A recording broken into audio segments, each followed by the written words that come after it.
Let me turn down the volume now. Hi there, folks. How are you? Oh, wait, I still got music going on here. How are you? This is Jim the Keys bartender coming to you from Key Largo. It's episode 313, and it's live once again. I know, and I haven't given you a heads up. It's a little after 2. Um, just a little practice, you know. I'm going to have the phone number if you'd like to call in. We, uh, we, I guess that's a royal we because it's just me today. Um,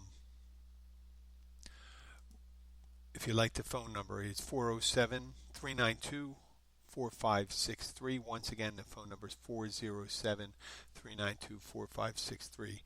I don't get a ton of live listeners. I guess partially that's because I don't announce when I'm going live. Well, you know, got to be spontaneous. There's a lot of things I do write down.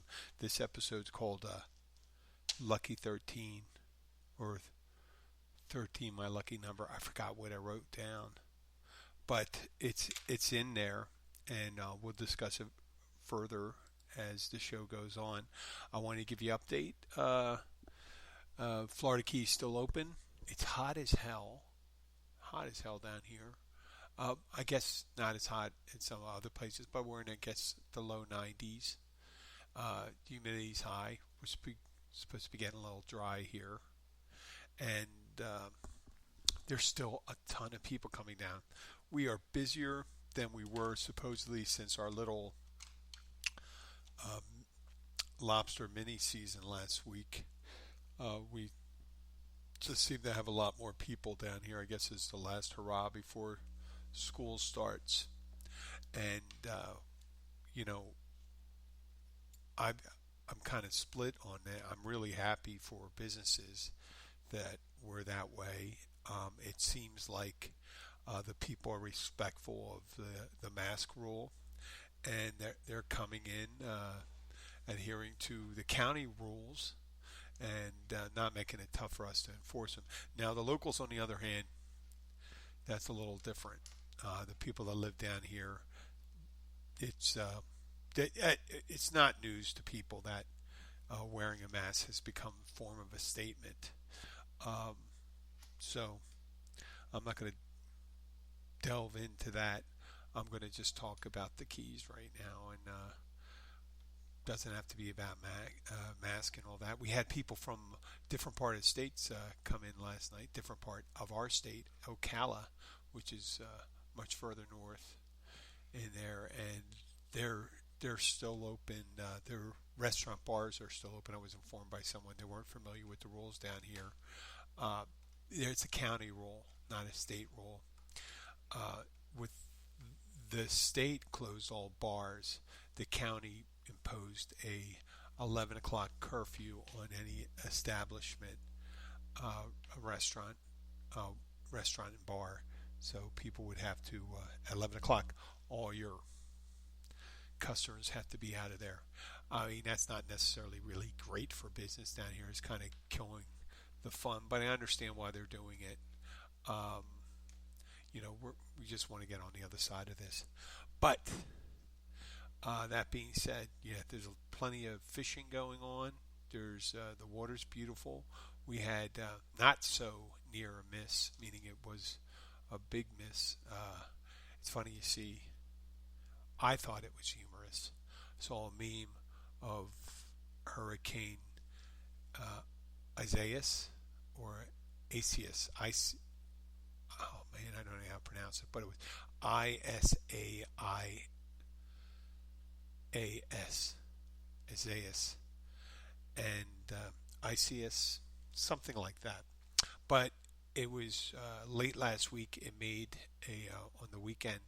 It made a pass by the east coast of Florida, hitting it with some tropical winds, but really it put a number up on the people in North Carolina, Virginia, Maryland, Delaware, New Jersey, New York, and Rhode Island, Connecticut, Massachusetts, and our hearts go out to them. But the funny meme was they showed a track of it, and it says, "Oh wait, Florida has a has an outbreak of COVID-19, and it's like we'll avoid that. I guess that's called anthropomorphizing a hurricane, expressing having a non-human expressing a human uh, quality, such as fear of COVID-19. But that doesn't. The hurricane may not become the Florida, but it seems like a lot of other people are, and that could be because there's all sorts of reasons. Probably because we're not. The state hasn't issued a mask mandate, so people think that there's a possibility that they can go into counties, and they don't realize when the state does that, municipalities and counties have to pick up the. Well, they don't necessarily have to; they can just ignore it. Or, in the case of Monroe County, they mandated masks in all restaurants and things like that when people are going into a restaurant, going to their table, and getting up, roaming around. And we got to tell people that. And it sucks being able to tell them. It's like talking to a 3-year-old and saying, listen, you can't pee. You have to go to the bathroom to pee. You can't just go and pee in the corner. So these people get up and they walk around. They take their mask off, and then they stand and have a conversation with no mask on next to someone at a table, and they may not even know those people. So people they'll eventually get it. But I had a lot of people. I had what was it? People coming in, and they just want to. I get recapture the old times pre-COVID-19. Sit down and have a good time. Sit at the bar. It's not quite the same thing sitting at a table, is it? But that's what we got to deal with right now. But let's talk about Lucky 13. I started reading today. I peruse Facebook every so often, and someone posted how old. The question was, how old were you when you found out bar, BAR, the type of business bar, meant beer and alcohol, uh, something retail, and I didn't just accept that, so I did a little search on it, and all my research found out it's not an acronym. It's called one of those things called an backronym. It was bar originally was derived from an old French word barre, stands for bar, I guess, place where you'd have the drinks, and it was incorporated into Middle English and found its way into use in our language, bar. So you have saloons, you have taverns, you have whatever you want to call them, pubs, and it's just some people use a handy explanation for something that's not exactly what it is. It seems like a more elegant situation. So what was the? Let me see. Beer and alcohol room. They said that was an acronym, and I feel like a dick, and maybe I am a dick, and I apologize for being a dick, but that's not the case. And I had to go put it in the comments and go, listen, that's not what it is. Someone did post that. Someone posted that. I don't believe that's the case. So underneath, I reassured them. Like, I'm not the police and stuff like that when it comes to that, but it's not true. It doesn't mean beer and alcohol room. So I was thinking about everything else that we think about. Just accept as a truth. When someone asked me what month I was born, there, astrology. And I spoke about this in the past. You're welcome to believe in astrology, just like you're welcome to believe in your religion. Whether you are a believer in Joseph Smith, reading through a magic hat, through his seeing stones, invisible golden plates that only he could see. If you accept that, that's fine. But please don't expect me to see the same thing you see or don't see, obviously, in the case of the Mormons, because you can't see the golden plates because only Joseph Smith could see the golden plates. I'm giving you kind of spotty, but Mormonism was created, the texts were created by Joseph Smith was the one that created their holy book, their scripture. And what he did is he translated them. He had um, someone write down his interpretations of these golden plates that were brought to him. I don't. I don't know if it was the angel Moroni, because the angel Moroni's involved there. They believe in the archangels, and Moroni was one of them. I guess there's an Italian guy Joseph Smith knew, and he said, "Oh, he looks rather angelic." So Joseph Smith had one of his elders or buddies write down his words as he's looking through a hat that had stones in the bottom, and the stones were called seeing stones. And in those seeing stones, oh, my wife's calling me right now. I'm just gonna text. Wait, you know what? I'm gonna talk to her right now. Delay. Hold that thought. Hi, hon. I'm in the middle of doing a podcast. I just didn't want to ignore you. I love you. Bye. I hate, if it's one of those things. If I don't at 2:15, if she doesn't hear from me, her daughter's here and stuff like that for 45 minutes. Who knows how long I'll go, right? So I don't know if you heard her, but what I was talking about, Joseph Smith. He interpreted all those things through the magic scenes, the hat, through the magic seeing stones, invisible golden plates, no one else can see, and that's where the original scripture came from. And then more revelation came on as it came before, and I guess they changed their idea on plural marriage, and recently, and they also had a belief early on that black people were descendants of Cain, uh, the biblical guy that killed his brother. So, Adam's son. So, okay, we're going to get back to how to get to astronomy. So, astronomy, I lump astronomy in the world's religions. You know, whether Hindu, Buddhism, Christian, Judaism. Um, I mean, and then now you have the zodiac. Um, and as a sidebar thought, if you get the chance, I just saw the Zodiac movie. Uh, it's probably 10 years old or something like that, but it was awesome. Oh no, 4 or 5 years old. It was an awesome movie. It's about the Zodiac killer in the 70s in San Francisco. So I think it was San Francisco, if I'm not correct. Yeah. So we're back to the astrology. Someone's asking, oh, what month were you born in? Or what was your birthday? And then they start asking what's your zodiac sign. And then they're going to try to put me into a category that they have in their head. Right? Now, why is it that whenever if you believe it, whatever they write, a random sent for you're born on this 12 months, and that's I want to talk about the lunar versus the solar calendar. Why is it always has a general feel to it, the descriptions of the horoscope and the description of the person, whether they're fastidious or passionate or fierce or intelligent or laid back or romantic or sexy or all these things. You got them all according to stars.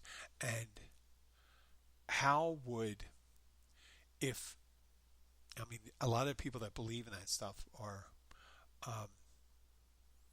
not necessarily big in the sciences, but how would a planet far away to virtually exert no influence on us? If you think about physical influence, I think gravity or stars to exert. Now the sun does, the moon does, maybe closer planets, maybe Venus, maybe Mars has some influence, a minor influence on the planets. But in our solar system, the body that has the most influence on us is the sun.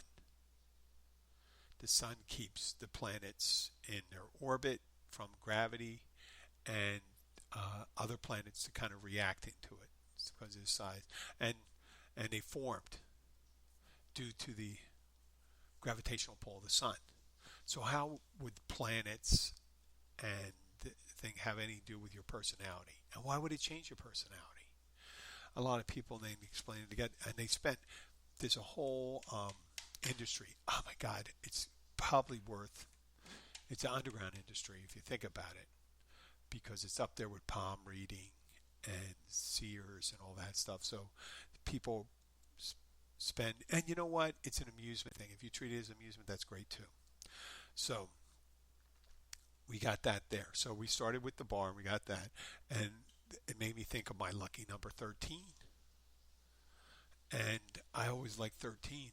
And I like 13 because no one else liked 13. And whenever I had a sport where I had the opportunity to have the number 13, I took the number 13. You know, sometimes in some hotels were built, they did not, even though it had a 13th floor, they would skip labeling at the 13th floor. They would go from 12 to 14. And there was the Indianapolis 500 from close to its inception to 2002 or 2004 would not issue the number 13 as a car. And there was, you know, Friday the 13th. It's supposed to be actually Friday the 13th. One of the French kings issued a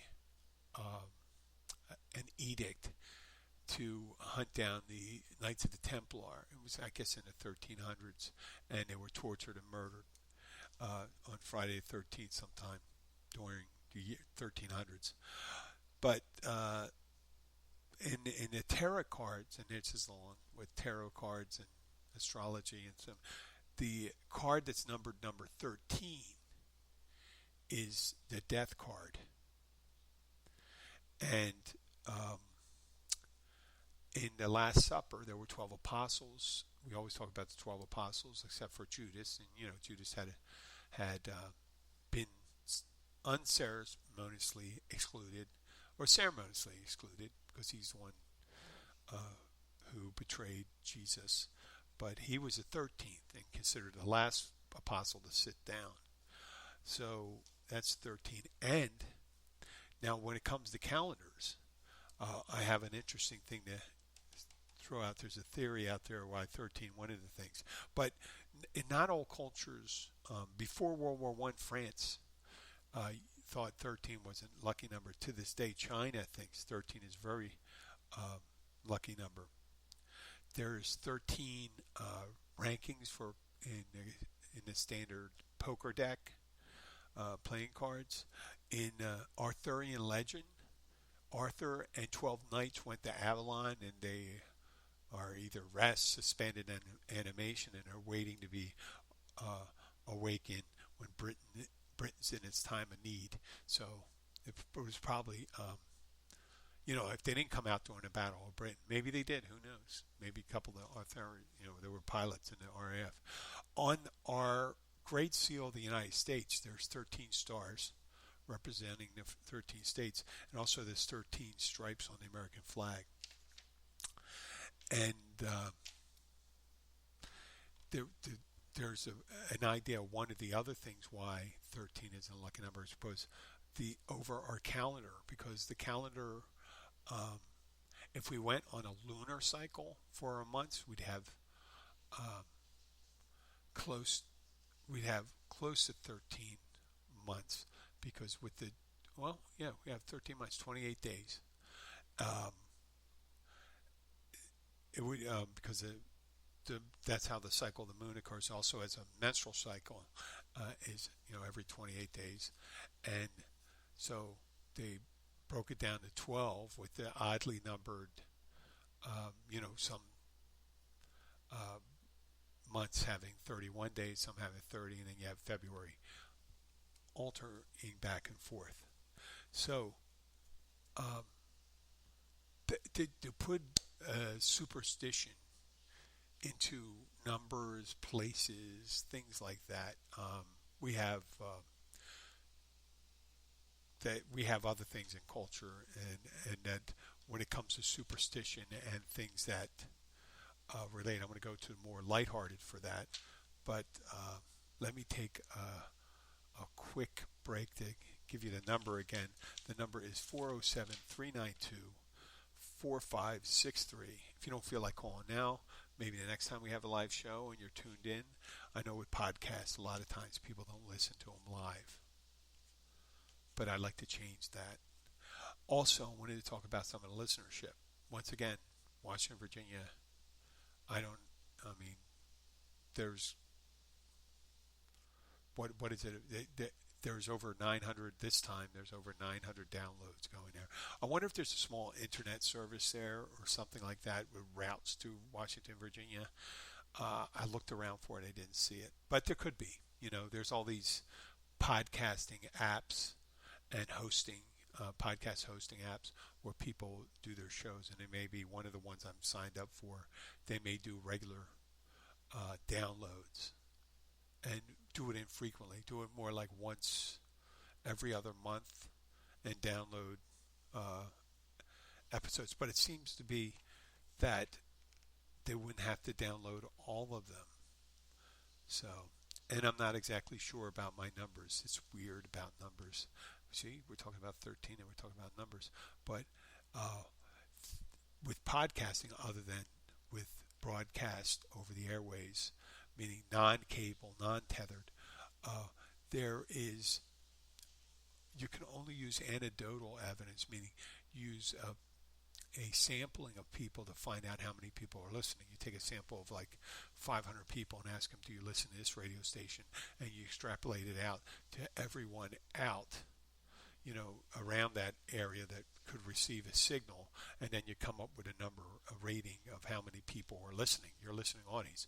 When it comes to podcasting, they know uh, because you have to download it, and they know an action occurred, and they can tell where it was, what time most of the time, what type of device it was, whether, and the town it's from. And they even get a kind of a demographic of what kind of people are listening. Is it a woman or a man? Or is that device that it's downloaded on?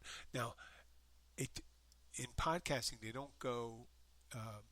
Podcast is more of a personal thing. People don't necessarily turn on a podcast and blast it to a room full of people. They sit back and listen to. It's possible they can go and listen to one of these true crime things. You get like 4 or 5 people and just listen to true crime. But with podcasting is normally a personal thing where people just listen whenever they want. Don't even have to it's not even recorded. It's recorded already. So that's a nice thing. And we know how many people they're out there, and we know where they are. We don't know who they are. Don't have any fear. Don't get all paranoid. Don't stop listening to podcasts because of that. So, I digress. Getting back to the bar thing where I use metaphors describing things, you notice I like to do that.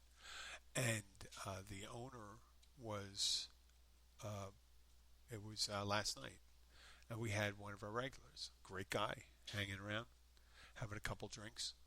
And Kathy says, you can stay as late you want.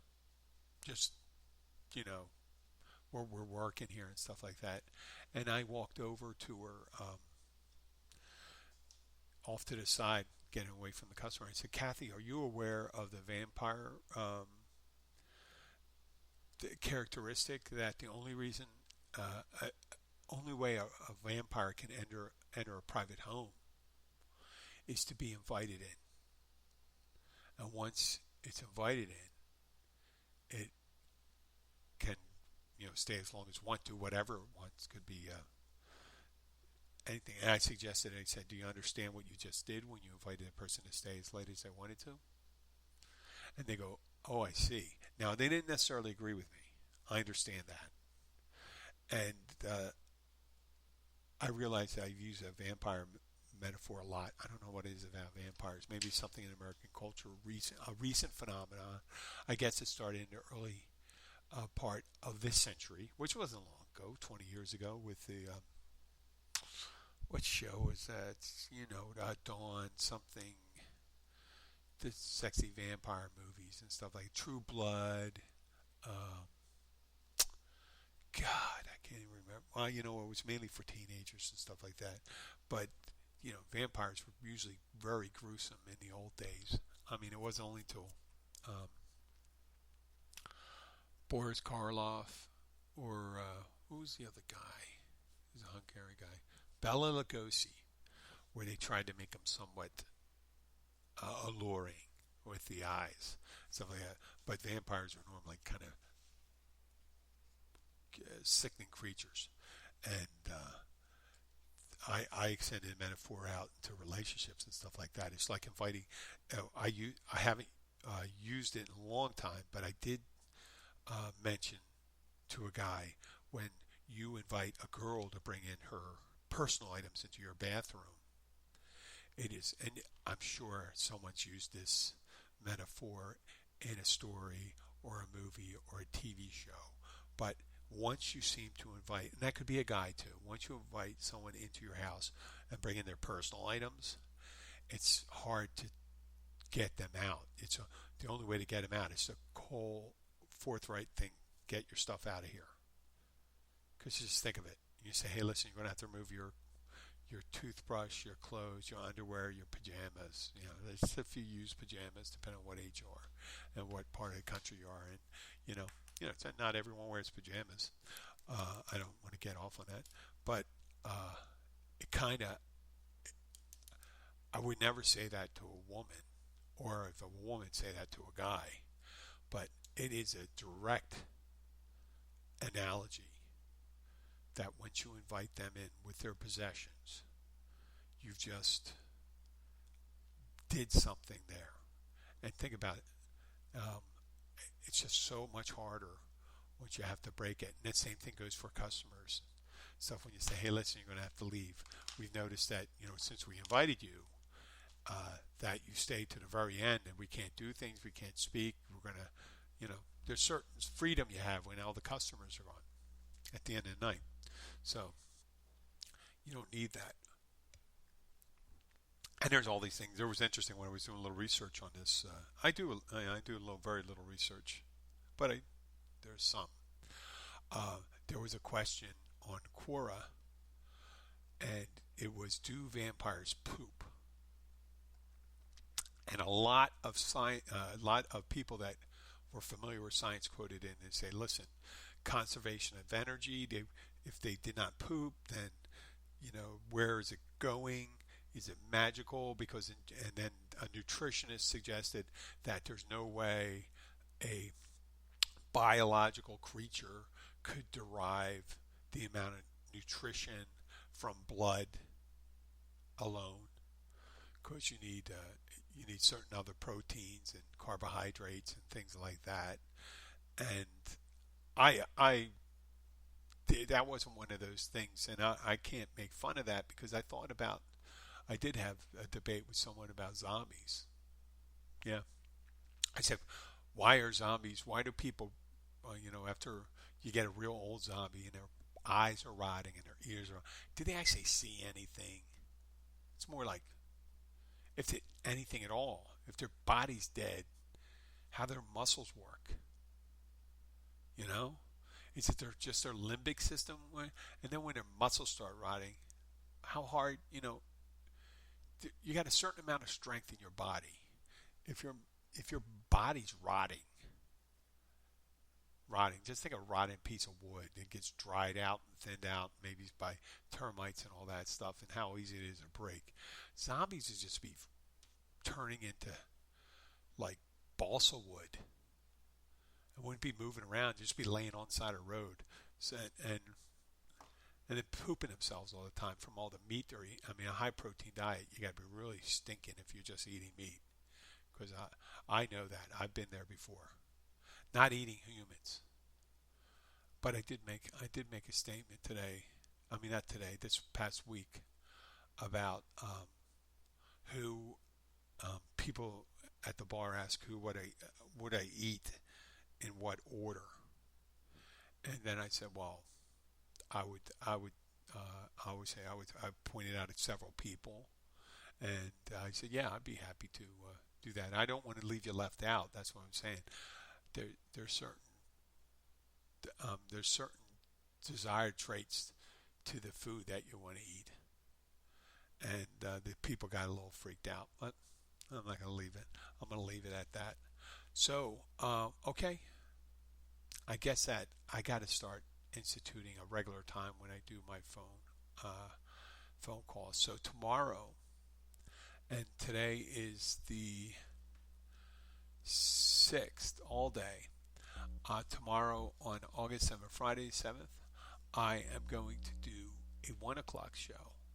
And I know a lot of you are working, stuff like that, and I'm sorry, but on Friday I definitely can't do any very late or near the drive time. And I don't expect you to make a phone call. You should be making a phone call while you're driving. If you're listening while you're driving, if you're listening in a car or something like that, that'd be great. I guess if you're listening to a podcast, that's going to be really hard. That's what she said, right? That's going to be really hard to be able to make a phone call while you're listening to the show. But then again, all you have to do is hang up, and you can go back to the show and listen to it because it's going to be recorded, and you'll be there. So that may be the one drawback, because on a radio show you don't have to hang up because unless you listen to the radio, and you can listen to radio on your phone. But that's it. I would like to thank everyone for listening. I will be back tomorrow, and most likely probably Saturday, maybe Sunday. I won't be here Monday, but I'll be doing this Tuesday. And again, it's funny. I thought when I did 100 episodes it'd be a big deal, and then 200 episodes, and 300 episodes. Well, it's pretty much it. There's going to be a 400th episode. I didn't feel like doing a podcast today. I really didn't. I was anxious. I didn't feel comfortable in my skin, but you know what? It doesn't matter. Just do it. And you should do that whatever you're endeavoring to do today. Thanks again for listening. Share this with your friends. Take care. Stay safe, and try to have a little fun out there. Don't get depressed. Eventually it will be over.